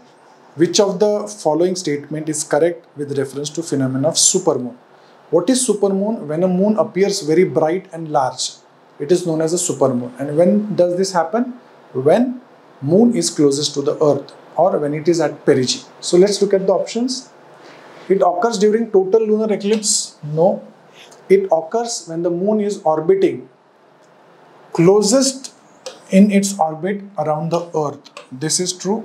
It occurs when the moon is farthest? No. It is rare phenomena when the full moon is seen twice? No. Okay, it is when the moon looks very bright and large when it is closest point in its orbit around the earth. So your answer to this question is B. Then question number 93. With reference to laser interferometer gravitational wave observatory, consider the following statements. The first statement says it is an international network of laboratories which aims to detect ripples in space-time, that is gravitational waves. This is true. Second, unlike radio telescopes, it can detect electromagnetic radiation. Now this is incorrect. It cannot detect electromagnetic radiations, and gravitational waves are not part of electromagnetic waves radiations. So second statement is incorrect. The third statement, India's first LIGO detector is built at Bodhi West Hills in Tamil Nadu. Incorrect. First neutrino lab was observatory was established at Bodhi West Hills in Tamil Nadu, but India's first LIGO detector is at in Hingoli in Maharashtra. Okay, so the third statement is also incorrect. Only one statement in this given question is correct, so your answer should be A. Question number 94. Consider the following statement with reference to NICER technique. First, it is a technique for genetic engineering, okay, just like CRISPR-Cas9, genetic modifications. So it uses the enzyme Cas9 nicnase as a molecular scissors. This is also true. What is molecular scissors? These are all enzymes which help us cut a DNA or later join the pieces of DNA together. For example, restriction endonuclease or DNA ligase.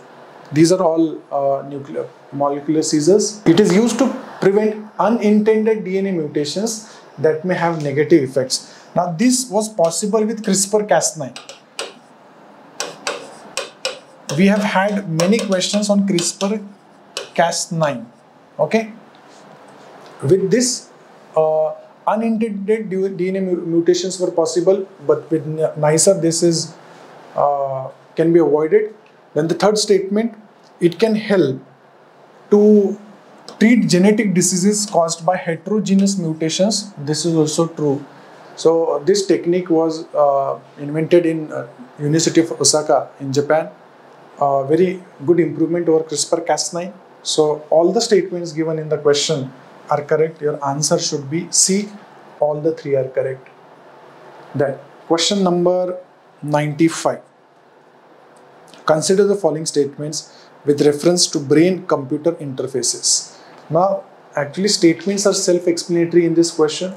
They create a direct communication pathway between brain's electrical activity and external output. This is true. And they are used for making robotic arms and wheelchairs. This is also true. Okay, that is known as brain-computer interface. So both the statements in this question are correct. C should be your answer. Question number 96. TESE or GIFT or MESE are the technologies related to which of the following? We have already seen this question. These are all assisted reproductive techniques or ART techniques. Okay, your answer should be C. Even if you know one of these, if you know GIFT, we had seen GIFT and ZIFT. Okay, so these are all ART techniques. We have already seen the explanation in the previous question. Question number 97. Consider the following statements about calcium-41 recently seen in the news. The first statement says that it is produced due to chemical weathering of sedimentary rocks. This statement here is incorrect because these are produced in the Earth's crust when cosmic rays from the sun or space collide with calcium atoms on Earth or Earth's crust. Okay, so the first statement here is incorrect. Now, compared to radioactive carbon, calcium-41 has shorter half-life. Actually, calcium-41 has higher shelf life of 99,000 years almost. Right? So, this is incorrect because we know carbon-14's shelf life is 5,700, I guess, if I'm correct, 5,700 years. Okay, so they have greater shelf life. So, all those objects where we cannot study the in archaeology, with the help of carbon-14, we can start using calcium-41. Then, third statement, it can be detected by laser manipulation and detection techniques. This is true. Unlike carbon-14, calcium-41 cannot be used in radiometric dating. In fact, it is used in radiometric dating. Okay, so this statement is also incorrect. So, out of 4 statements, only one statement is correct, the statement 3. So your answer should be A. Okay. Question number 98. What is Bhu Vision recently seen in news? This is developed by ICAR, Indian Council for Agricultural Research. I'll straightway. This is for studying the soil. So your answer is it is IoT based soil testing system, not for rainfall, species of animals or anything. This is just for studying soil, and this is based on Internet of Things technology. Okay, so B should be your answer. Question number 99, again a very simple question from basic science from NCERT. You are supposed to, some vitamins are given and some associated conditions or disorders are given here. And how many of the pairs given above are correctly matched is the question. Vitamin A leads to soft and bent bones. Then vitamin C leads to bleeding of gums. Vitamin A is loss of vision. Now you see night blindness is one reason here. Okay, night blindness. Then vitamin K impaired blood clotting. This is true. Vitamin B1 is not responsible soft bones or bent bones. It is vitamin D. Okay. So 3 are correctly matched here. Your answer should be C to this question. And the last question is with reference to heat transfer in a medium, consider the following statements. Now, first statement says homes constructed with exterior walls composed of hollow bricks helps cool the rooms during summer. This is true. And hollow bricks have perforations that trap air and provide thermal insulation. They do not have perforations. There is a gap that is between them where air gets trapped, and that is the reason why the rooms during summer are cool. Okay. Though the statements are correct, it does not explain statement 1 correctly. So your answer to this question will be B, that both the statements 1 and 2 are correct, and statement 2 is does not correctly explain statement 1. Okay, sorry, actually it because of air being trapped into these gaps in these bricks, it regulates the temperature, and so houses which are constructed are actually cool because of it. So this actually explains statement 1. So your answer here should be statement 2 are correct, and statement 2 is the correct explanation. Yes, B should be your answer to this question. Okay. Now, how would you judge this test? You see, most of the questions from current affairs can be answered only if you know those current affairs. Otherwise, they'll not be covered in your basic books or your notes. So be very thorough with current affairs, be very thorough with basic concepts, and all the questions that we have seen in UPSC are generally applications of science and technology in day-to-day life. So focus on all those questions or upcoming technologies, space technology, defense, nuclear technology, computer and IT. These are some of the prominent topics where questions will be created and will be asked. Okay. So this is all from this test. Thank you and have a nice day.